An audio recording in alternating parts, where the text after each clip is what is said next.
Broadcasting live. It's America's longest running talk show on computers. It's Computer America, bringing you the biggest names in technology with guest interviews, new products, and your emails. Listen live at computeramerica.com on any device around the world.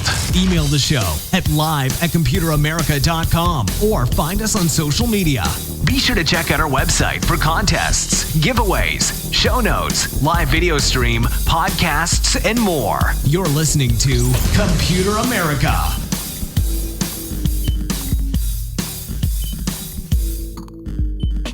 Hello and welcome everyone back into the Computer America program. We are the longest running nationally syndicated radio talk show turned podcast.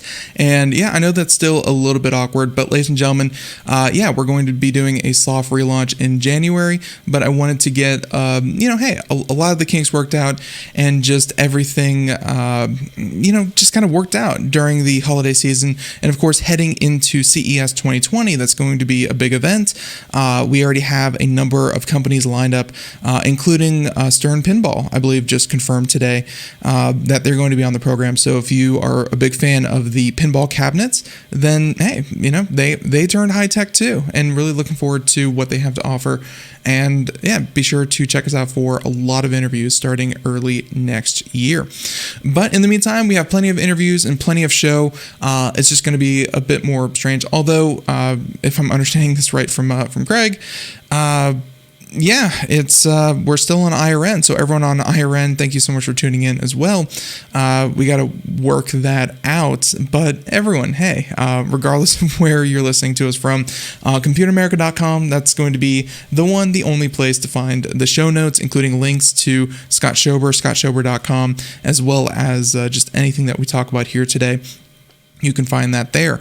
And we're really looking forward to talking to Scott. He is, of course, our resident cybersecurity expert. He also, does a lot with cybersecurity ventures and his own site. He's a very accomplished author and an all-around great guy. So looking forward to bringing him on in just a moment. Social media, wherever podcasts are heard, give us a like, give us a follow, Computer America, so on and so forth. Everyone, we hope that you're having a great day and you're ready for the program that we have for you. So let's go ahead, bring him on. As I said before, Scott Schober, he's been with us for a number of years. If he's new, then hey, you must be new too. Welcome back. Welcome into Computer America. Scott, welcome back. How you doing? I'm doing great. Great to be on with you again in this new format, and congratulations, Ben. Yeah, it was, and like we were kind of talking about before, it's a lot of just kind of the trend and the style, asking people to sit down at the exact same time every day, doing the exact same thing for the exact same, hour or whatever. It's a very strange kind of way to consume media nowadays when you have, 6-minute YouTube videos, you have podcasts that are available whenever you want. Scott, we've been straddling the fence for, years at this point, and I felt it was time to finally just fall and, potentially hurt ourselves, but hey, fall and make the commitment. So, yeah, I think it's a good option, and I think you're gonna find yourself, not only your loyal audience from the past is probably going to follow you, but you're going to grow a lot and gain even a larger audience, I think, because you have great content, and that's really what the key is. It's all about content. You're definitely saying that because you are the content, so I understand that completely. Well, I don't know. I'm talking about outside, because I've listened to your program outside of my own self-talking. Thank you. But yeah, no, it's something that I'm honestly hoping that a lot of people, kind of resonate with. We've done everything from 15-minute little special segments to, kind of what to expect from CES 2020, or 2022. That was a, kind of a 30-minute long event that we kind of co-streamed and did that kind of thing. Actually, and I've mentioned it a couple of times, Scott, what are your plans for, before we get into the holidays and all that, but what are your plans for CES? Are you planning on attending or just keeping tabs on it? I am tempted to attend, but this new variant that popped up has got me a little concerned. I'll be 100% honest. I am getting, in 2 weeks, I finally got an appointment for my booster shot, and I gotta get that. Yeah. Yeah, I got a couple events that I've actually done this year already. I think in an earlier show I mentioned I was in Connecticut, I was in Iowa. So I've traveled to select places, being very careful. But with this new pop-up variant, I'm just a little nervous still because, Not sure if these vaccines will protect me or not. And not as much just concern for myself, but I have aging parents that have some health issues in particular. So I don't want to expose them to potentially anything that I might pick up and not even realize. So I got to be real careful. That's all. Yeah, that, and even before we fill out the paperwork and we, just kind of reserved our spots, and I know that I'm going to be attending like strictly virtual, but before I even did all that, Scott, I even said to myself, I feel like the next super bug, like the next super coronavirus variant is going to happen at something like CES, if not CES itself, because let's face it, people come from all over the world to attend this in person. And I said to myself, I have no intention of going this year. This year is not the year, but I do want to go virtually. And then 2 days after I filled out the paperwork was the first time I heard about Omicron, it was Omicron. And I was like, not to say I told you so, because it's pretty predictable. We don't really have a handle on this whole pandemic thing yet. But yeah, it's very, very predictable. So, but it should be a fun event either way, and I'm looking forward to a lot of the companies because, Scott, I mean, you service a business to business, business to government type, through Berkeley Veritronic Systems. I'm sure that a lot of companies out there are just eager to get back to normal.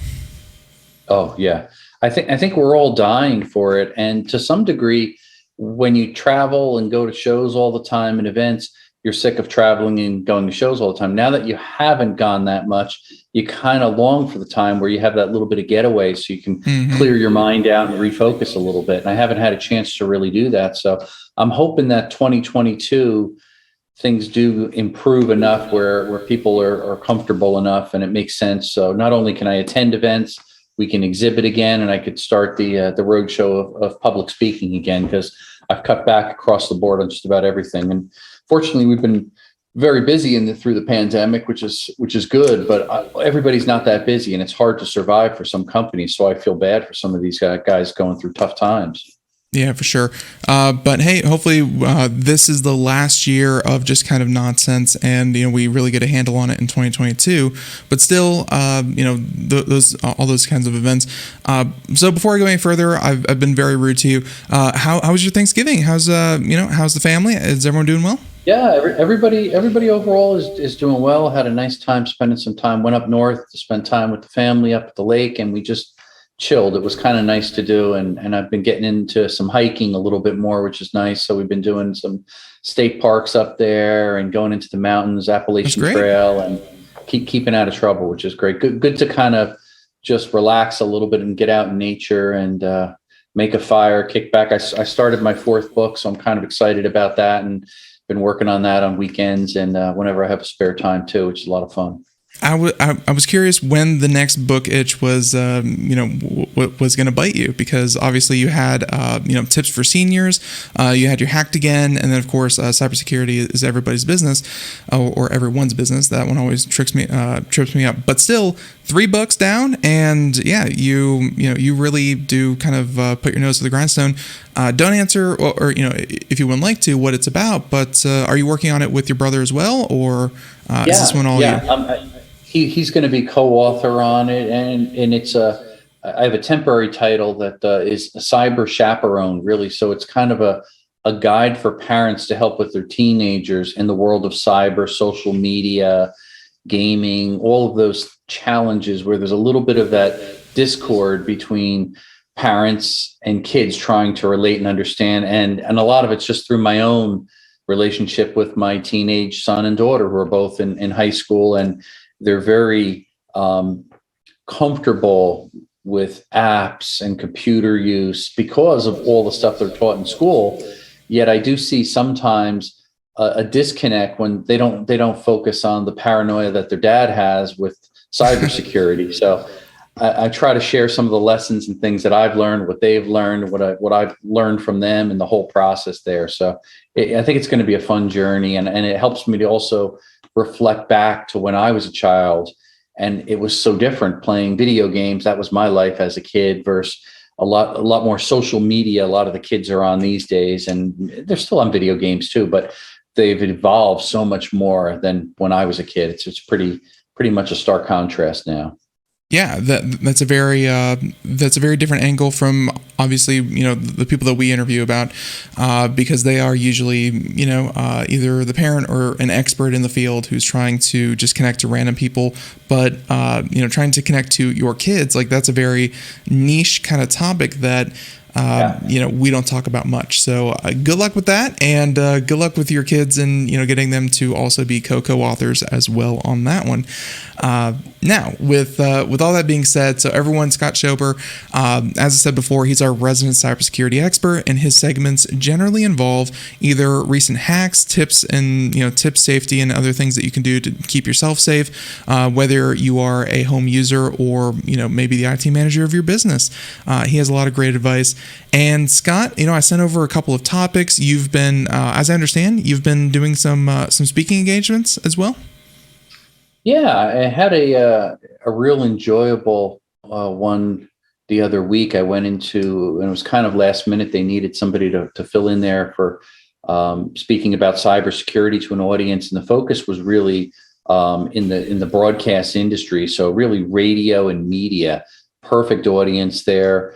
It was at the Harvard Club in New York City. Beautiful venue to have an event, and I really had a great time. It was what was her name? Juliet Huddy interviewed me, and she's a radio host on ABC. She's a former Fox contributor. Mm-hmm. Did an excellent job, and we just broke down cybersecurity and really what it means to some of the smaller radio stations that are maybe in a particular region that are trying to survive through this pandemic, but how they could stay safe in the world of cybersecurity. So it was awesome because I got to really interact with the audience. They were pounding me for questions, and nice. We just had a great time there. So it was good to be live in person, though, for a change, as opposed to the world of virtual, which is pretty much what I've been living in for the past 2 years. Very true. And one of my favorite stories, I don't know if it came up at the event, but and it was more for small local radio. Just real quick. But yeah, it was more for local radio and for television, and like local television as well.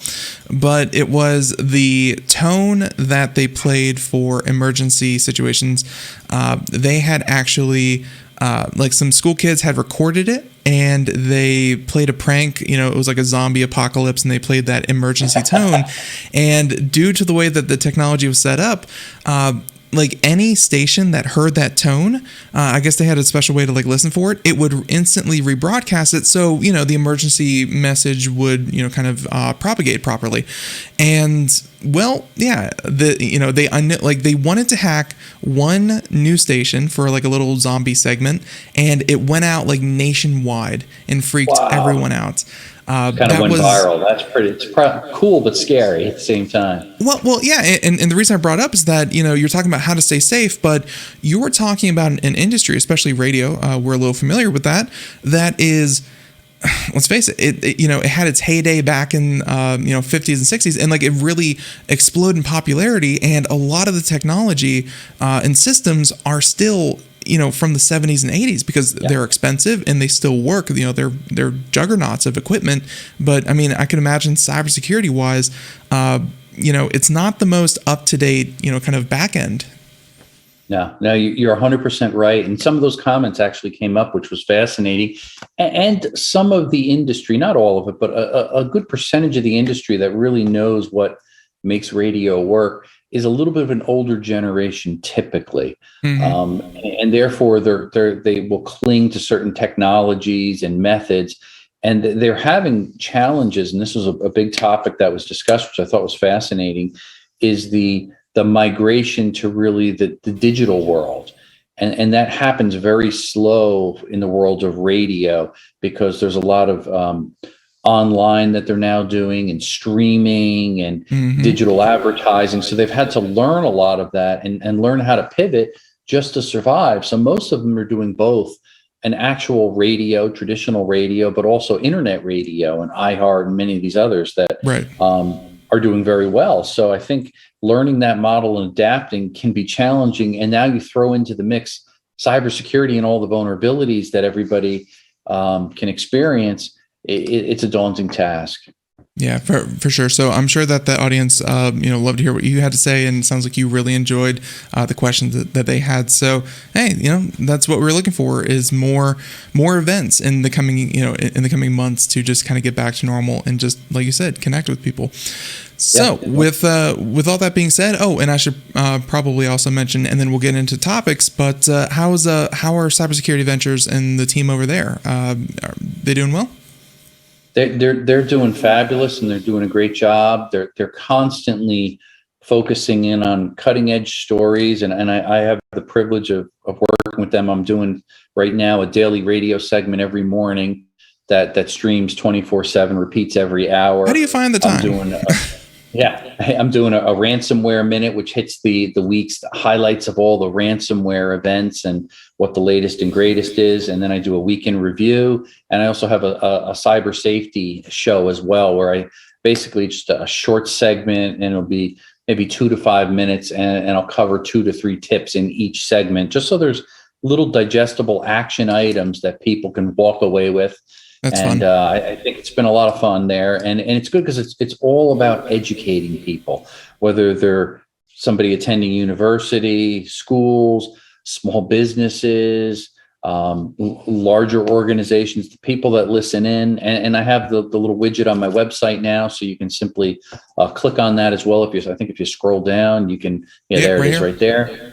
Anybody could listen 24/7. There's no cost, and it's nice because it's not just me talking, obviously.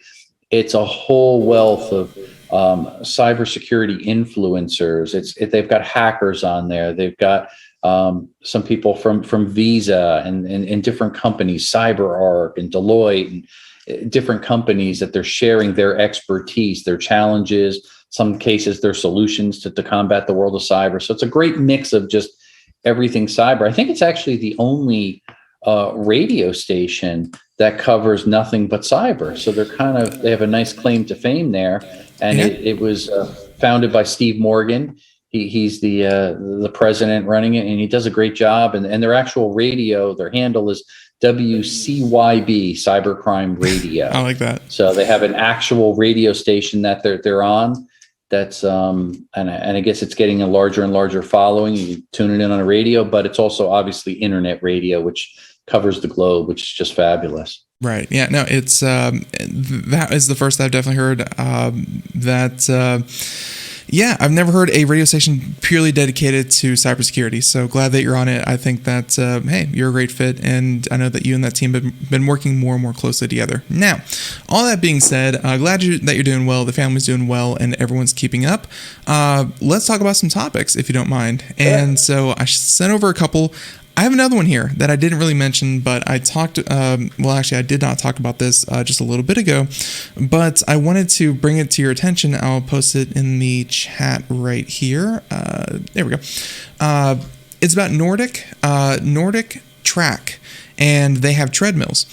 And one thing that they did was just a couple of days ago, they had actually patched out the quote-unquote God mode. And what God mode was, it did not make you all powerful, even though working out may do that for you one day. But what it did was it allowed people to watch any kind of content on their treadmill, because, be it Peloton, NordicTrack, whatever it may be, they're very locked down in the in the user interface. You can only watch their classes. They don't want you to use it as a general purpose tablet. And Scott, some not some users, it was a pretty widely known secret, quote unquote, that all you had to do was tap the tablet that was attached to the NordicTrack treadmill, tap it 10 times, wait 7 seconds or 3 seconds or something like that, and then tap it 10 more times, and it would activate, kind of like the developer mode, and then you could go in, change things, you could get passwords, you could display different content, and people were using it to, watch YouTube or, just kind of turn on anything that they want on these treadmills, and NordicTrack patched it out. Scott, how much of that do you think how much of that do you think is security minded? Because clearly that's a big security no-no, but how much of that is, it's just, users should not be able to have access to that? Yeah, I think that's kind of funny. And there's similar stories about Peloton too that I've heard, where people want to access, television and other things beside their motivated trainer there as they're running along on their exercise bicycle there. And I think it's really vulnerabilities that they're exploiting. And I think the industry as a whole, the health industry, had a major pivot with the pandemic. Even Peloton, I know there were reports recently that they suffered, I think, in somewhere in the neighborhood of $1 billion short in revenue that was anticipated because everybody suddenly went out and bought a Peloton and subscribed to the monthly service. Really? Now, as they start going back to work and gyms and things like that, their forecast just plummeted.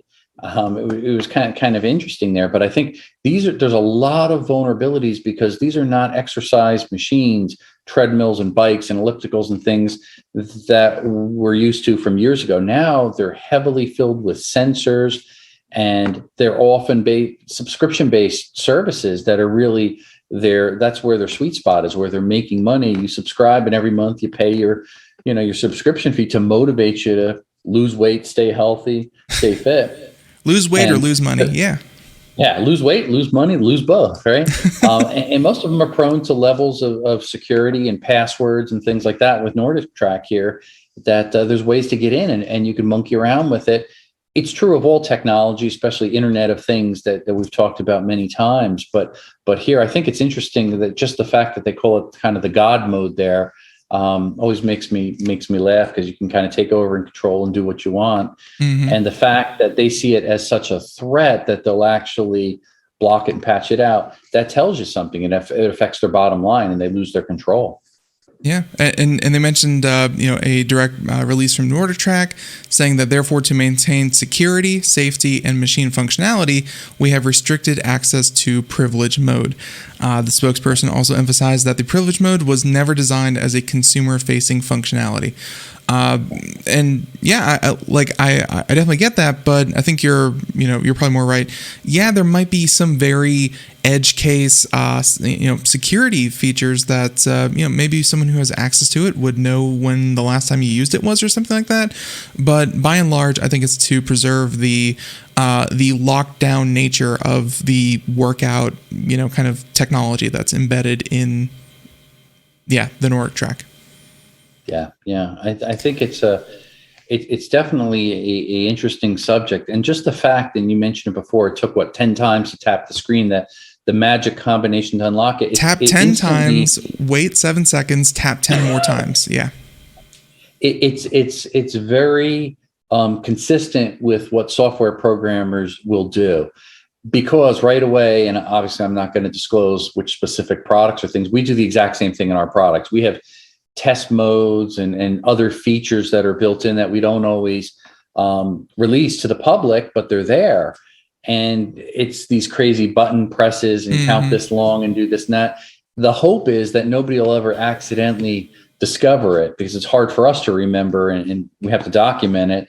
And I'm sure they probably are doing the same thing, saying, oh my gosh, how did this happen? Or more likely somebody internal slipped it. They left and went to the competition and slipped out, hey, by the way, there's a vulnerability here. You can access this mode if you do so on and so forth. That's usually what ends up happening, and the reason why these things are suddenly found out mysteriously. Yeah, it's like you said, that's for almost every software device, be it a camera, a phone, whatever it is. The people working on it just need some way to kind of easily and quickly get into the back end of the of the system. So it's like that for everything, but in this case, they patched it back out because they didn't want the functionality, and that's always kind of how it is with consumer tech, functionality versus security. But in some ways, I feel like some companies definitely defend poor product or poor consumer choices, and they hide it behind security, which is unfair, because security is important, but it should not be something that just unduly frustrates people. But there you go. So there's NordicTrack. Again, just want to spring that on you. So some of the other topics that I did want to bring to your attention is this idea of antivirus. So in the previous podcast that we just recorded a little bit ago, we talked about antivirus software and the need for it. I'm sure that you might have some of your own opinions. To summarize what I had talked about earlier today was the fact that a lot of the defenses that antivirus, anti-malware software used to provide are now baked into the operating system, into your browser, into different applications, your phone, whatever. They look for malicious links, they look for malicious redirects, they look for executables that should not be running. A lot of the features are baked into the operating system, which is amazing. It's perfect. But Scott, let's see, some of the numbers they had here in the article, let's see, I think they said that 45 million households pay for antivirus software. So I wanted you to come on, maybe defend antivirus software, maybe let people know, but what do you think about 45 million people? It's almost like hearing, the statistic that 4 million people still pay for dial-up. Like, what are your thoughts? Well, I definitely have my own opinion on it, and everybody doesn't agree with it per se. But the first thing I'll state is 45 million households paying for that is a very profitable business. Mm-hmm. And it's not usually a one-time buy. It's usually that you have to subscribe to it. So they come back to the well again and again and again. So it's one of the most profitable businesses out there. Does antivirus software work? Yes, it does. And in most of the articles and the research and everything that I've shared with the industry, and my thoughts are, it stops about 15 to 20% of the actual viruses. So is that doing good? Yes, it is doing good. The part that I always like to contrast, though, is that means that about 80% of the viruses get through. So that's a problem. And I think if you dig into this article, it's very similar to some other articles I read. It often contrasts the traditional PC environment with the Mac environment. And I use Macs. I'm an Apple fan, of course. Right. There are some provisions by using Apples and Macs that keep you just inherently safer if you update and patch your OS and your applications on a regular basis, or immediately, I usually say. And that's important. So in other words, you got to buy into the ecosystem. Apple, you do pay a premium, so you're going to overpay in some ways, in my opinion. Mm-hmm. Again, just strictly my opinion. But what are you getting? A little bit more peace of mind and a little bit more security. That's the benefit of it. But you're paying for it, and the onus is on you as the operator to control that environment and keep updating those patches. And I tell you what, there's a lot of updates. There's constant, vulnerabilities that are discovered, and they spend a lot of money looking to find these vulnerabilities, both internal to Apple and outside, and hence why they're constantly updating the computers. But not just the computers; it's also the iPads and the smartphones. Obviously, is one of their biggest money makers. So, if you buy into the ecosystem, yes, you will be safe. But you got to keep up with it. And I think that's fundamentally the most important thing. And that's true whether you're using a Microsoft product, a PC, anything. Are you updating the patches for the OS? But fundamentally, viruses are starting to disappear, really, to your point, and really what this article is. Do you need them? Not as much now as you did before. Right. And there's a lot of 0 days, things where there is no solution to it that's going to get right through, and your machine is vulnerable, but the next morning you get it, and guess what? That's the time you want to update your OS. So really, if I could say nothing else, updating your software patches in your OS is probably the one thing that you should be doing that will make the single biggest difference. Yeah, and no, very, very well said. And that was, very similar to the conclusion that we had was, and actually said that way at the beginning of my segment was, oddly enough, the people that pay for it are likely the people that need it the most, because they did find the user statistic who still pay for anti-malware, antivirus. They're of an older generation, and they're more likely to be not only targets, because they're sought out because of their age and their more income, more savings, things like that.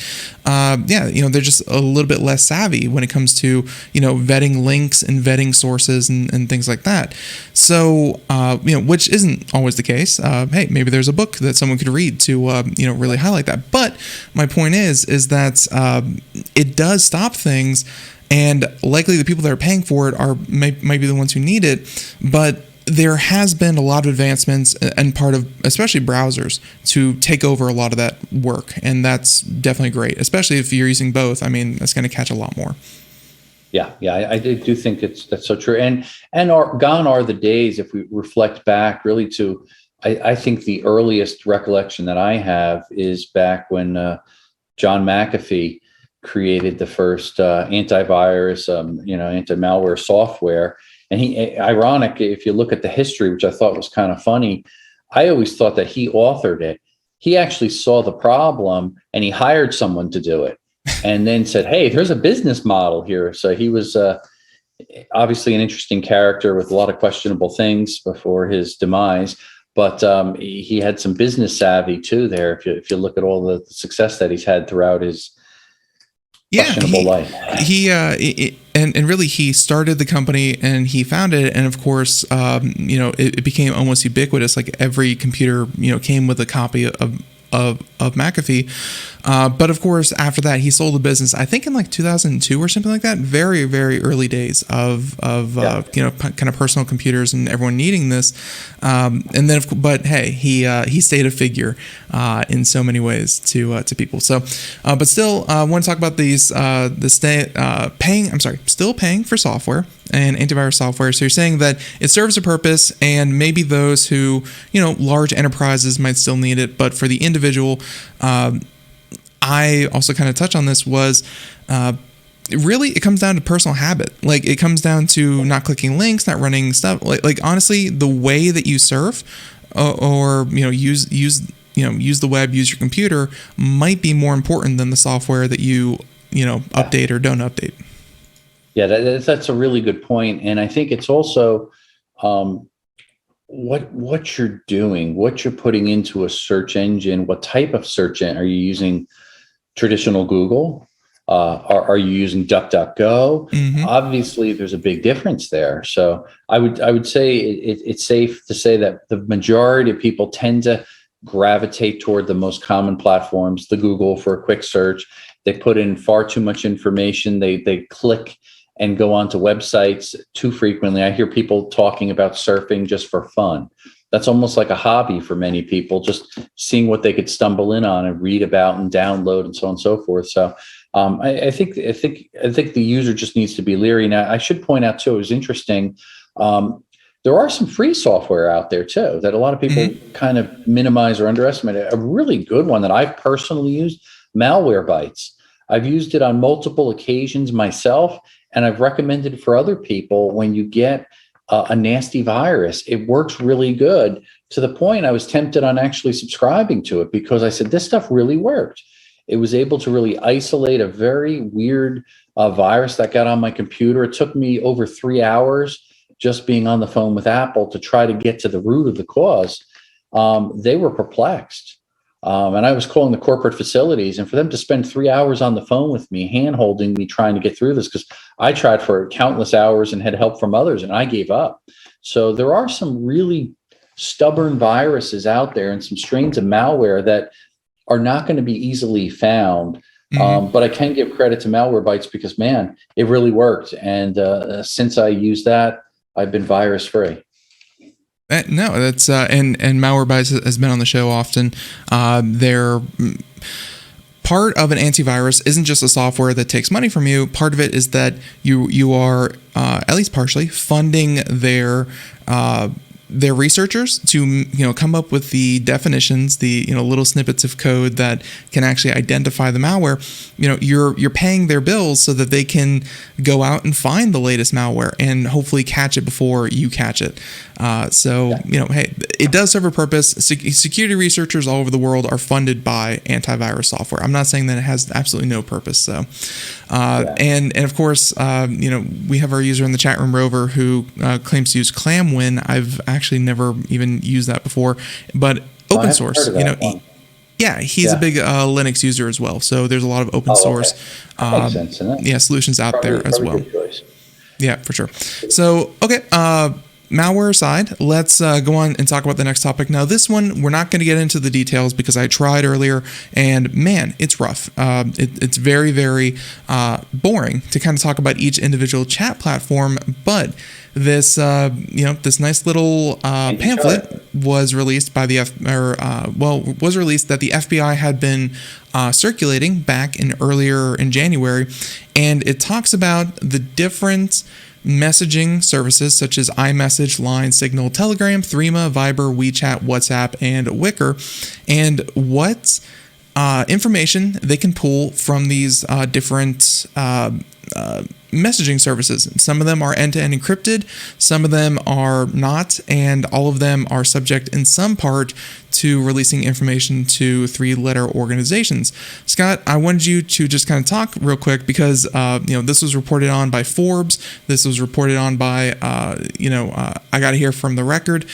Many different organizations are reporting this, but my big question is, who's surprised? Like, I feel like every major organization, the FBI has at some point reached out to them. I feel like as soon as you hit like over 1 million users, the FBI, CIA, whatever, reaches out to you and says, hey, we need a working relationship. If we have a warrant, we have to serve it and you got to follow it. Who should be surprised to hear about, stuff like this? No, I'm not surprised at all. And I think it opens the door of privacy, that fine line that always makes us all wonder how secure is anything of our communication. I have friends, often I'm asked, hey, do you use WhatsApp? And I'm always hesitant. Have I used it in the past? Yes. Do I use it now? No. And they said, well, why not? And I said, I'll just explain it from my personal sense. It's not 100% secure. There are other apps and means out there that I think are just better. I would sooner use Signal, I think, and some of the stuff, Apple iMessage I use. Are they 100% safe? No, I'm not saying that they are, but I feel safer than WhatsApp. So I make a business decision based on that. For some people, it's all based on price, maybe, or convenience, or what emojis they could send with it, or who else is using it, how popular. What really denotes, I think, the popularity is wide case acceptance. And that's when oftentimes companies can then take advantage and kind of use the security loopholes to get around some of the stuff. And it's not as secure of a platform. Fundamentally, though, who owns WhatsApp? And that's usually the question that I ask people. Meta, right? Yeah. Yeah. So do you trust Facebook/Meta? Mm-hmm. I don't know. I don't. Well, and Facebook is so good at what they do, and like I don't want to say evil and kind of all-reaching other words that people can use, but they're so good at what they do. Even if you don't use them, they attribute you to a shadow profile, and even if you don't, even if you avoid them whatsoever, they buy information from other sources that they can then build a shadow profile. So you may not be, let's say Scott Schober, but you'll be user 34834 whatever, and it'll have all of your browsing history, all of your trends, whatever, and they can still serve ads to people like you. I mean, they're very good at collecting data. So they're great at it, and they've been bit in the butt in the past. The cyber what was that one? Cyber analytic. I can't remember the name now. Mm-hmm. Well, just went blank. But they've been bit a couple times, and then you start to hear some of the testimony and things like that, and that's when you really start to wonder. But they really, with all this metadata, they can put together a profile of everything you do. Like you said, even if you're not on the platform, even if you're not using Messenger, even if you're not using WhatsApp, even if you're not using Instagram. And that part of it, I think, is just, it doesn't seem fair. It feels like they're overstepping again and again and again, and they're making money on our personal data. And I guess that's fundamentally what really bothers me. Now, I like to contrast it against somebody like Apple, and it's easy for Apple to take a strong stance and say, well, we don't collect your data and do this and do that and so on and so forth. True, but that's not their business model. Yeah, they have all your money from hardware sales. Yeah.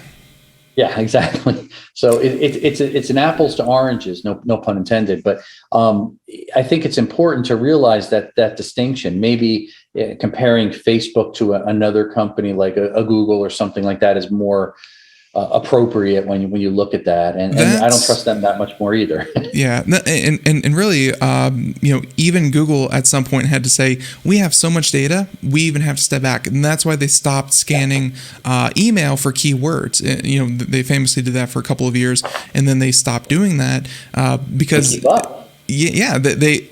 I guess they found out that, hey, they had enough data from other sources that was more relevant and timely and useful. And it, kind of the cost benefit of, publicly saying we don't, read your email outweighed the data they have from that. That's always kind of like a fun little thought experiment that, some people can have, is that everything Facebook does is completely legal. They are purchasing private data. They are collecting it, putting it in one place. But as soon as you have like too much, like imagine you can buy Peeps, like the little marshmallow candies, and you can buy Peeps from anywhere you want. You can buy tons of Peeps. But as soon as you amass a thermonuclear amount of Peeps, that's when they step in and say, what you're doing is probably illegal. We don't like that. And governments step in, privacy watchdogs step in, and they go, they have a lot of our data. It's like, yeah, but it's perfectly legal for them to purchase and collect our data. It's just when they put it all in one place, then we all freak out. Like, that's kind of a fun little experiment. Yeah. I think the other thing that's changed greatly in the past few years is the sheer amount of big data that's out there. When you have these masses of data, and we see that the computing power has changed so much. I mean, we're not there with full-blown quantum computing yet, but we're heading in that direction. And that helps you to appreciate you can do so many powerful things with all of this data, and you can actually start making smart choices about people, behavioral things, what they're going to do, anticipate it. And I liken it to maybe these autonomous cars. I kept saying to myself, there's no way they'll ever make it work. But guess what? They're starting to make it work because there's so much data, rich data sets that they can apply to these algorithms to make it better and better and safer. Are they there yet? I don't think so. Will they get there? They probably will. And that's because the power of data. And if we all look at data, who's the product of data? We are. And that's the problem fundamentally. And a topic that we aren't going to get into because it's not really security, but just to your point and how powerful these systems are getting, NVIDIA just put out a press release talking about their how they're helping to advance society, I guess, in a higher-minded kind of way. But Scott, they're looking to actually build Earth version 2 in virtual reality. And they want to track certain weather systems, be it hurricanes or climate change, over a longer period. And they're like rendering the Earth's environment to a T in virtual reality. And then they're going to be able to speed this up and kind of lend that information to climate researchers. So data. That's NVIDIA's building a whole new Earth. Yeah. And I'm actually share a personal note. I'm fascinated with weather. My wife also. We went and became certified weather spotters for taking classes or whatever with Noah a number of years back, just because we're both so into weather and weather stations and all that other stuff. So it's kind of a cool little niche. And there too, there's huge cybersecurity risks, obviously, and all of their modeling and computers and things like that. That is a story for another time. Yeah, no, it's, there's a reason why the Department of the Interior in particular, a department that not a lot of people really think about, there's a reason they buy like a new supercomputer every single year. They're very interested to know about, weather weeks ahead of time and trends, far in advance. So there you go. Okay, so we have that article. I think I also sent you the one from Finder.com about porch pirates, and I think we'll transition this, because we're, quickly running out. Scott, I could honestly talk to you for hours. So this is we're going to wrap this up here soon. But it's about porch pirates, and just maybe if you had any kind of tips off the top of your head, because hey, we're heading into the holiday season, going into stores. We already saw the numbers from Black Friday and Cyber Monday. By the way, Scott, the first year ever, all it took was a global pandemic. The first year ever, online sales dropped from the year before. All it took was, millions of people losing their jobs. But still, people are still ordering online in massive amounts. They're having things delivered to their door. They're having groceries. They're having more people to their front doors than ever before. When it comes to security, and either through apps, geolocations, packages, maybe, do you have any common sense tips that people can kind of take with them? Yeah, absolutely. And I can speak firsthand, and I was dealing with this earlier today. We had a product that was actually purchased online from our company. We delivered it. UPS said, hey, we fulfilled it with tracking and And our customer said, hey, we never got it. And they put in a claim and wanted their money back and so on and so forth. And it's frustrating as a company, we're developing tools and selling them, yet we're at the mercy of shipping companies and trusting customers, whether it's true or not, that they get the thing or not. And we're going to lose out close to $1,000 on this one, which is kind of scary depending upon how it's arbitrated. But huge problem. I think the article talked about 14% of Americans said they've been victimized by some type of theft just in the past year with porch pirates and things like that. Yeah, no, the actual number was at least one time in the past year was 40% of people, twice 40%. About, 2 times about 40% of people. And then the one that surprises me is that 5+ times, like over 5 times, you're looking at, 1 in 20 people have had a lot of packages stolen. Oh boy, that's crazy. Well, what I would encourage, a couple things from a practical standpoint on tips is, don't buy so much stuff by Amazon online, which is kind of a laughing joke because everybody does it. I came home yesterday and there were 5 boxes there at my home. I said, "What are you doing?" But video doorbells, they're getting more and more commonplace now, and they could send you an alert when somebody shows up, so you could actually see the package and being alerted right when it's there. Personally, I've got some of those Wise video doorbells, very affordable. I was one of the early adopters that bought some of them, and I think it was about $29 back then. I think the price has gone up now. Easy to put in. It's got a remote chime, works both Wi-Fi, and it's got some Bluetooth communication to the chime. Relatively secure. I'll be honest, not 100%, but relatively secure. They can be hacked like everything else.